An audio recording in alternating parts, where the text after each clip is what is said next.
Hi everyone, my name is Rin Longmaid. I'm a restaurant broker and consultant at Santa Rosa Business and Commercial in Sonoma County, California.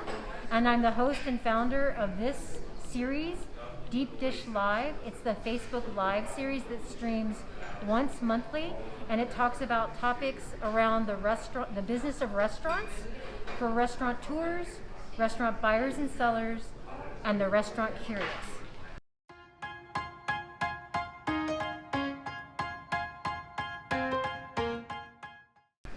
If you're familiar with the series, you know we live stream from one of your local Bay Area restaurants, one of your favorite Bay Area restaurants. Today I'm at Stockholm in Petaluma, California.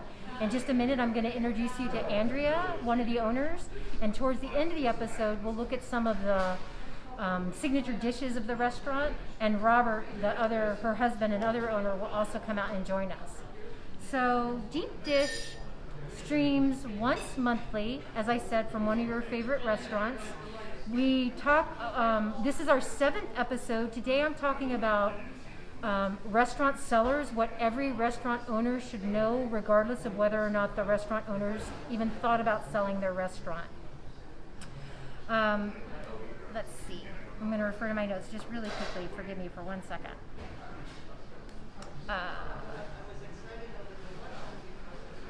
Sorry. Well, I guess I'll talk about Stockholm. So Stockholm is it's Stockhome. It's a play on words. The husband, Robert, is from Sweden. So rather than Stockholm as in Sweden, Stockholm, they feature Swedish street food. It's a mashup of Swedish, California, Turkish, and Mediterranean cuisine. And without further ado, I'm going to bring Andrea over, and she's going to give us a tour of the facility and talk to us a little bit about Stockholm. Here she comes. Hi, Andrea. Hi, how are you? I'm well, thank you. Good to see you. Yeah, good to see you too. So you're going to show us around the restaurant and the outside seating and talk to us? Exactly. So we actually got this lovely parklet for COVID, so we have a lot of outdoor seating. We can kind of let's there. go. And great. Going outside. One thing we're really kind of known for is this wallpaper. It is a Swedish designer from a company. His name is Joseph Frank. Most people that are familiar with him know him immediately. And it's available from Sweden through a company called Svensk 10. The thing I love so much about this is it ends up on a lot of people's homes and walls, or Facebook or Instagram. So it's been really fun.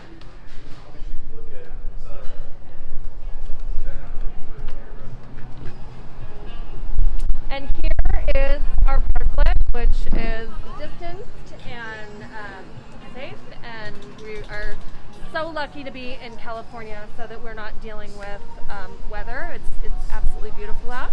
A little bit windy. We also have a wishing tree for kids to come, and we have little wooden butterflies where they can make wishes too.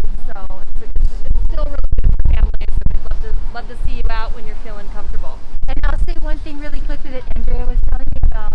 These panels that delineate the outside seating, they were custom made based on they mirror the image of the wallpaper. So that ties the interior to the exterior. Yeah, and this was a grant through Sonoma County, and it was handmade by some local artists, and we were really lucky to have this. So yeah.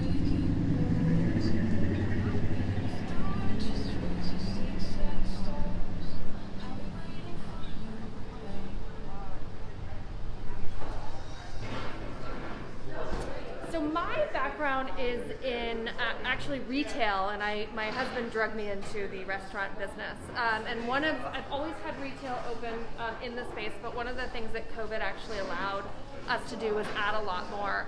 And one of the main things that we changed was making sure we're using small, a lot of local, a ton of women-owned, a lot of things from small companies right now to just kind of like further support these smaller businesses and the economy, and as we're getting through. So that's been really fun. We do have some things that are made in Sweden or made in Scandinavia, but most of it is centered here. It's gorgeous. Yeah, thanks.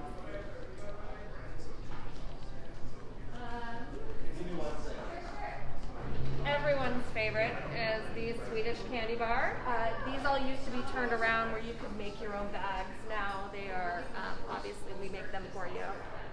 this is, from adults to kids, everybody loves the candy bar. It's been a huge hit.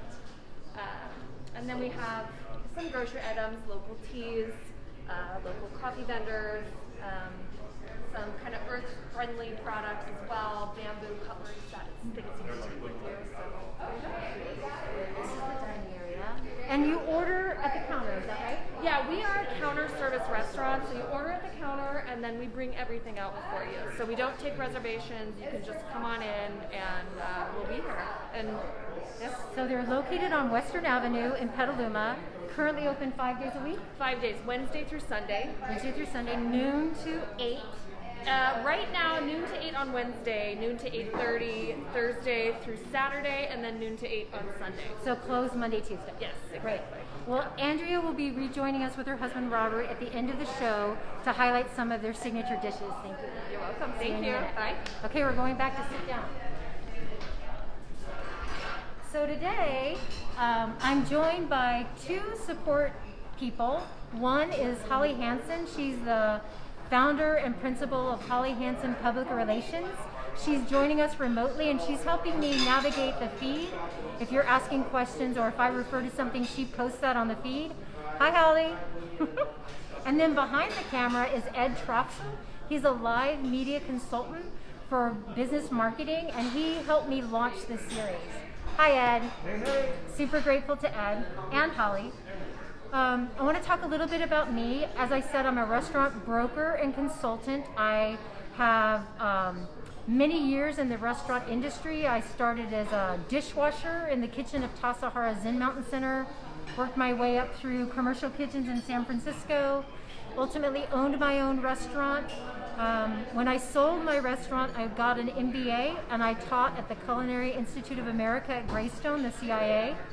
As a business broker, I have lots of different kinds of certifications specific to business brokerage. I'm qualified to work all over the state of California, and I help clients buy and sell restaurants. I help them access or sell liquor licenses, type 47 and 48 liquor licenses in the different North Bay area counties, and I help value businesses. If you want to know more about me or the services I provide, please check out my website. Holly will post a link to that in the feed. So today, I'm continuing the conversation that I had at Grata in Windsor last month. And actually, let me say this really quickly. At Grata, every time I visit a location, I purchase a gift card that we then give away. Most of my restaurant owners will match the gift card. So typically they're $100, and I have a $100 gift card for Grata that will be announcing the winner today from the last time we aired. And the way that you can qualify to win is you like and comment on the post either during the live feed or anytime during the time the feed goes live for the next month. So we chose our winner from, I don't know, mid-April to this morning. Anybody that commented or liked the post, the episode between that time. We'll do the same thing for Stockholm. We'll start today and we'll go all the way until, I believe it's June 16th, where I'll be live streaming at Cafe Della Valle in Napa County, St. Helena. So we'll see you guys all there. So today, I'm continuing the conversation that I started at Grata, and it's talking about the seller experience, the restaurant seller experience, uniquely from the seller's perspective. And I'm going to read it off here, but then I'll come back to you. I'm going to talk about basically 5 aspects of it. What the seller can expect to take away financially at the close of escrow from the sale, the marketing that goes into restaurants or not, buyers and sellers contingencies, what happens at contingency removal, and then at the very end of the episode, I'll talk about some of the things that can kill a deal entirely. So when I talk about when a seller gets into contract, let's say a seller gets into contract to sell their restaurant for $200,000. Right off the top, the broker's commission is going to come off of that. And as I said last episode, the commission is 10%. So $20,000 will come off that $200,000.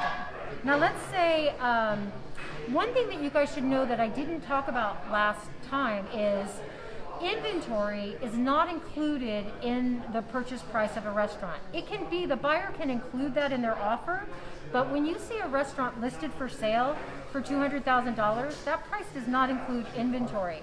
And when I'm talking about inventory, I'm not talking about tables, chairs, plates, ovens, stoves. That's furniture, fixtures, and equipment. Inventory is the retail items for sale, any of the items that go into the making of the product, so dairy, proteins, beer, wine, spirits, to-go containers, cleaning supplies, all the inventory that it takes to operate the business, those are sold to the buyer at wholesale cost at the close of escrow. So let's say the seller is in contract for $200,000, take off the commission, that's $180,000. Let's say they're sitting on about $7,000 with an inventory, which a small restaurant might be. You know, if it's a restaurant operating with a full liquor license, the inventory could be quite large because they're sitting on a lot of liquor inventory. So I've seen restaurants have, you know, $40,000 worth of inventory, and I've seen restaurants have $2,000 worth of inventory. And sometimes buyers don't want the inventory at all because they're going to execute on a different concept, so they don't need the inventory. So let's say there were $5,000 of inventory. So the buyer's $200,000 less the $20,000 commission plus the $5,000. So now we're at what, $185,000?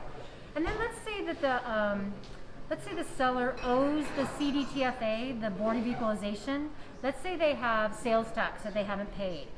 Any of the taxing agencies or vendors or landlord, if the seller owes outstanding money, not the money that you owe on a monthly basis or quarterly basis, I'm not talking about that. I'm talking about, like in COVID especially, the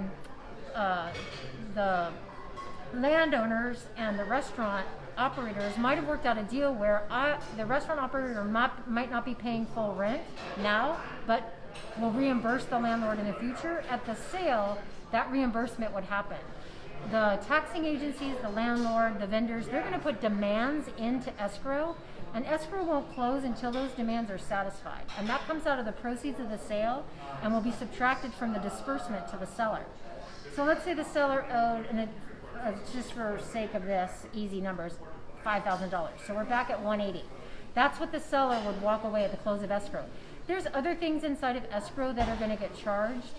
At the county level, the county agencies, they tax on personal property. It's usually small, but that's something that you'll see come through prorated in escrow. The escrow fees and expenses for a restaurant sale with an ABC license are typically about $2,500. That's negotiable. If the buyer's coming in with a full price offer, they might ask that those fees and expenses be split, but it's a negotiation. Most of the time I see escrow fees and expenses split. Rarely do I ever see the seller pay for it, but you know, if they're coming in at a full price offer, cash offer, the seller might pay that. So that's the kind of the calculus that a seller can think about what they're going to walk away with at the close of escrow. So now I'm going to shift into marketing and working with a qualified business broker. I've touched on this in different episodes, but if a restaurant seller works with a qualified business broker, that business broker subscribes to very expensive marketing, business websites that specialize in the sale of businesses. BizBuySell, BizQuest, BizBin, and Businesses for Sale. One's at the California level, one's at the national level, one's at the international level. Your commercial real estate agents that sell real property, they subscribe to LoopNet. LoopNet is to advertise the sale of real property. You won't find businesses listed there. If a seller of a restaurant contracts with a residential real estate agent, that listing is going to go on MLS. The problem with going on MLS is, the upside of MLS is every realtor in town is going to know about the sale and can tap their network. They might have a buyer in their network. The downside of listing on MLS is every realtor in town is going to know about the sale.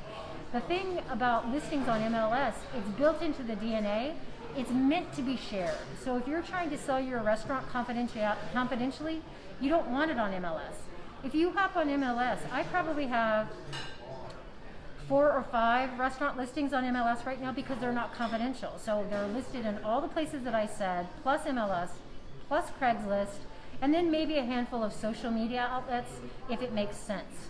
I spoke about confidentiality of the sale last episode, and I'll speak about it again in another time. I'm not going to talk about it right now, but I'll follow up on, and I started introducing intermediate live feeds that are short. I'm calling them small plates. I'll do a small plate between now and when I see you guys all in Napa County next month on confidentiality. So now I want to talk about sellers and buyers contingencies. Sellers really only have about 2 contingencies in the sale. One is to see proof of the buyer's funds, and the other is landlord lease approval. Now you're thinking, why would a seller need to be concerned with lease approval when it's the buyer that's getting the lease?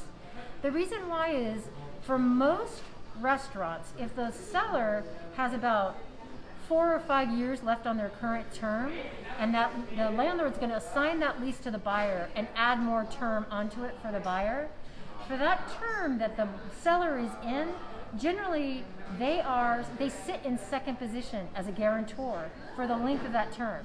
So what that means is, if the restaurant sells and there's 4 more years on that term, the seller of the restaurant is sitting in a guarantor position, second position of that lease, meaning if the buyer of the restaurant fails, ostensibly the landlord can come back to the seller for the rent.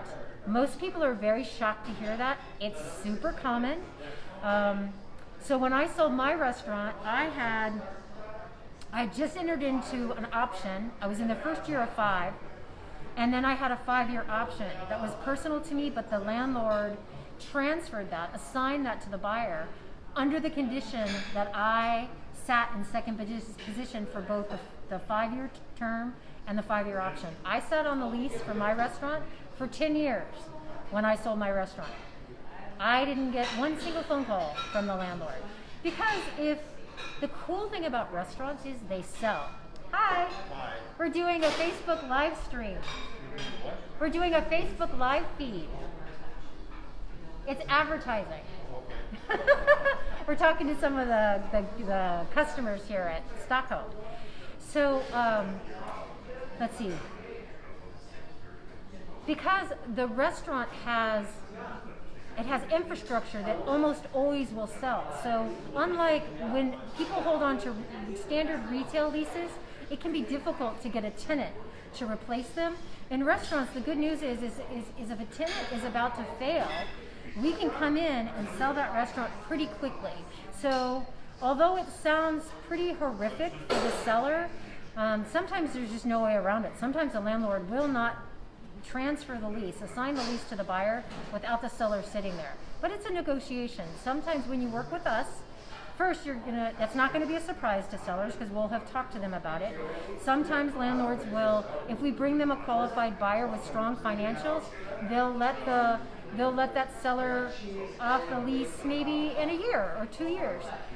One little quick thing, let's say the seller accepted an offer from the buyer with seller financing, meaning the seller is loaning the buyer a little bit of the purchase price to purchase the restaurant.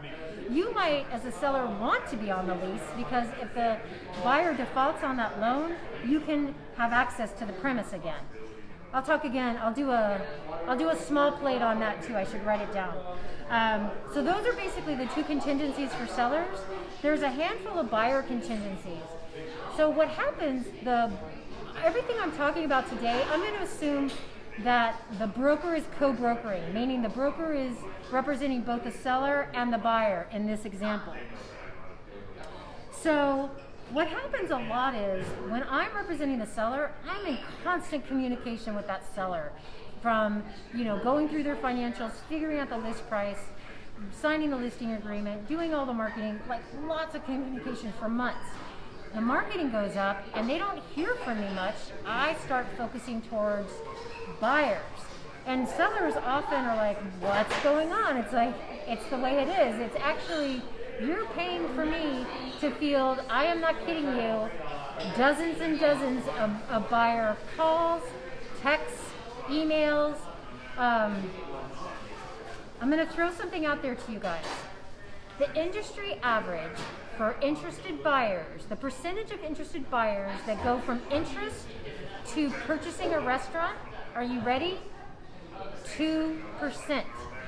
2% of buyers that go Googling restaurants, contact a broker or contact the restaurateur if they're not working with a broker, 2% of those buyers are actually going to move through the full process.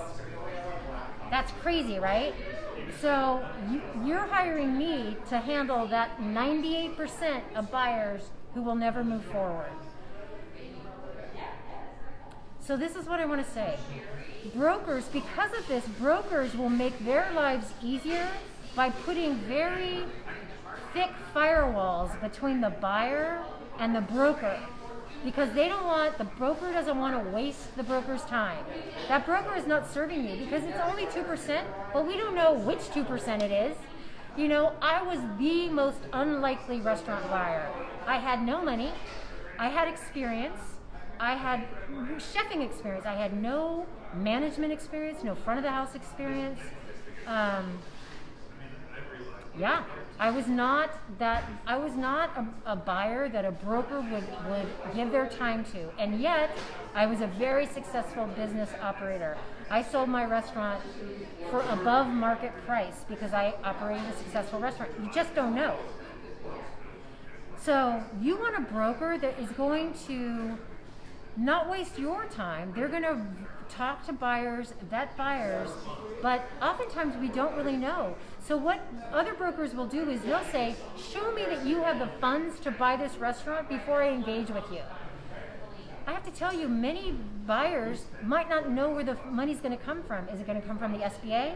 Is it a young chef that's got tons of experience and lots of notoriety in the field? They're going to find an investor. They might not have it when they contact me to look at a restaurant, but it's not for me to decide. I'm going to match that. I'm going to just keep the process moving until the buyer knows or doesn't know whether or not they're going to get funding. So what we'll do after so one of the things that we do, all brokers do, and they should do, and if they don't, you're with the wrong broker, they collect non-disclosure agreements from the buyer. Because we really do want to try to keep the terms of the restaurant listing confidential, but also we're going to be giving that buyer not a copy of the lease. I don't do that until they're in contract, but financials of the restaurateur and different details that are personal to the restaurant. So we want a non-disclosure agreement. Then the buyers typically want to schedule a facility tour. They come on site, they meet the seller, they tour the back of the house, the kitchen, they get an idea of the feel of the place, the neighborhood, all that. You hear me say this all the time. Not all business brokers go on site for those facility tours, and they should, because one of the places that deals go astray is when buyers and sellers who've never gone through the buying purchasing process, they can get on site with each other and they can have conversations that upset each other. They can go down avenues that aren't even relevant to the sale. They can get caught up in details that aren't important.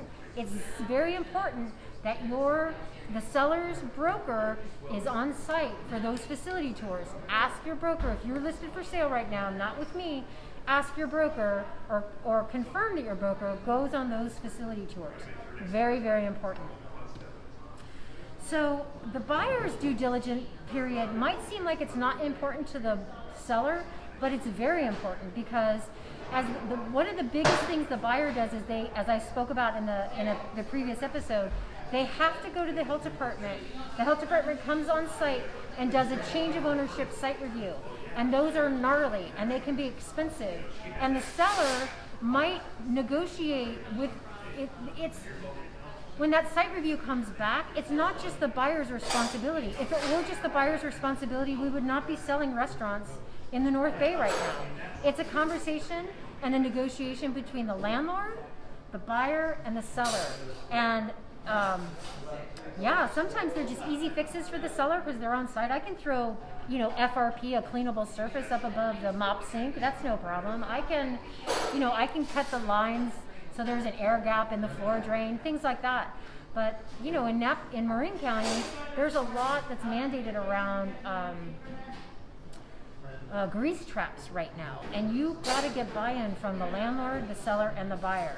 So even though it looks like it's all on the buyer's side, it has to do with the seller, and you want a broker that's going to be communicating that to the seller. So now let's say both parties have removed contingencies. This is going to be a shocker. Guess what happens? Contingencies are removed. We're down. We're deep into it. We've been in contract, 30 days, 35 days, maybe 40 days. Why? Because the landlord process takes a while. The landlord has no incentive to be communicating with the buyer and seller about the transfer of that lease, because the landlord's collecting rent. So the landlord could be traveling, or the landlord's property manager could be busy. You want a business broker that's every day calling the landlord. Hi, have you reviewed the paperwork I've gotten to you on the buyer? What's the next step? You want somebody who's going to be advocating you every step of the way, because it can languish. A deal can languish there with landlord approval.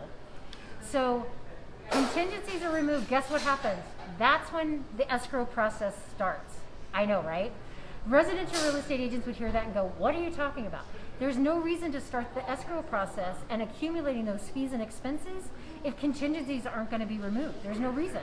Besides, the ABC license, which is almost always included inside of the escrow process, although there are times that it benefits both buyer and seller not to transfer it. If it's a type 47 or 48, it has to be transferred inside of escrow. I'll talk about that in a small plate. I'll write that down too. Ed, you have to remind me. But the ABC license process takes 60 to 90 days. And that application isn't even submitted until contingencies are removed. So escrow takes, in residential deals, escrow takes 30 days. In commercial deals, because of the taxing agencies and because of fires and COVID and all these different things, they take a while. They take more than 30 days. And a buyer isn't going to take, escrow is not going to close until those demands are satisfied and they get tax agency clearances, so the buyer can take the ownership free and clear of liens and encumbrances. So it doesn't matter. Escrow is going to be shorter than the ABC license transfer anyway. And I've talked about the ABC license transfer in earlier deals, and I'll talk about them more in the future. After contingencies are removed, that's when the seller gives sensitive information. Here are my vendor contacts and the list of my vendors. That's proprietary information. Here's the information on my employees. Not personal information. That's against FERPA laws. That's against laws that protect the employees. And I'll talk again about employees and the transfer of ownership in another episode. But it's when, after contingencies are removed, is when sensitive information transfers between buyer and seller. So I'm going to pause there. I'm going to reconvene with Andrea. I'm going to go find Andrea and Robert, and we're going to talk about some of the signature dishes. If you're just tuning in, this is Deep Dish Live. It's a Facebook Live series that streams once monthly, and we focus on the business of restaurants for restaurateurs, restaurant buyers and sellers, and the restaurant curious. Today I'm talking about the seller's experience of selling a restaurant. It's the restaurant sale from the seller's perspective. Andrea's got food up. We can come. Let's go over here. Yeah. So I want to introduce you. This is Robert. He's the chef and Andrea's husband.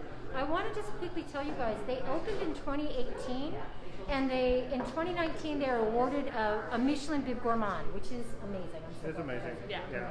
So you can say hi. Hi there. You guys are taking it from here. I'm done talking. All right, Robert. All right. I just want to give you a little bit hint, what Stockholm, or what it means for me, this restaurant, is every time I go to Sweden, is this food I miss at home. Middle Eastern food is really, really big in Stockholm. So we're mixing more of that street fare, or the street food feeling with traditional Swedish dishes with inspiration of Middle Eastern. And what we have in front of you is just a kebab plate, we call it kebab. And it's just thinly sliced lamb that's shaved. with pommes frites or French fries, tomato sauce, garlic yogurt, a little hot sauce, side salad. More of the traditional dishes we have. This is the gravlax. This is a simple cured gravlax with sour mustard dressing. Some fried lavash bread for it, and the Swedish meatballs, of course, is our number one seller as always. So meatballs are made of lamb or beef and pork, mashed potato, lingonberry, and pickled cucumber with gravy. And then for dessert, we always do a Swedish pancake with fresh seasonal berries with whipped cream. And this is kind of a very reminiscence of what you can find when you go to Sweden. So we just want to bring it here. And we're happy, and the feedback we've been getting has been fantastic. So we're super lucky to have these two in our community. They're longtime Petaluma restaurants, and they own. I don't think Play hasn't reopened since COVID, or is it just reopening? Or to go? We working really hard with a Play restaurant in the city. Okay. I've been having that restaurant as a fine dining restaurant in the city for 9 years. So in June we will reopen it, and we're super excited to get it up and running again. So But it's just been open for takeout. just take Yeah, it. just So pop-up. highly acclaimed fine dining restaurant in Hayes Valley in the city called Play, Plaj, and we get to experience Andrea and Robert's cuisine here in Petaluma at a much more casual and different price point experience. We're super lucky to have you. And everybody that I know in Petaluma, because they know I'm in the restaurant industry, asks me if I know you guys. You're like, I sure do. I do. Everybody knows you here, Uh-huh. right? Everybody knows you. Hopefully, Yeah. after today. Well, thanks so Yeah. much, you guys, and thanks for hosting us. No, thank Thank you you. Yeah. for us being a part of it. So like I said, we're going to be offering a $100 gift card from Stockholm that if you like and comment on this post today, anytime between the stream today or a month when we live feed in Napa County, you're eligible to win. So thanks you guys. Thank you so much. Thank you. I'm going Bye. to I'll come see over you here soon. and we'll talk about the winner from Grata. Actually, let me pull it up. I have a beautiful gift card from Grata, and I have to find Glenn Giss. I believe that's the winner. Holly texted it to me. The winner of the gift certificate is Glenn Grigg. So Glenn, I will reach out to you via Facebook, and I'll find out your mailing address, and I'll send this to you. I'll ask you for a photo because I post all of my gift card winners on my Deep Dish Deliver. It's an e-newsletter that I send out monthly. And if you guys want a chance to win a Stockholm gift certificate, I told you how you can do that. I hope you all join me on June 16th, Wednesday at 1:30. I'll be at Cafe Della Valle in Napa County in St. Helena. And until then, bye-bye.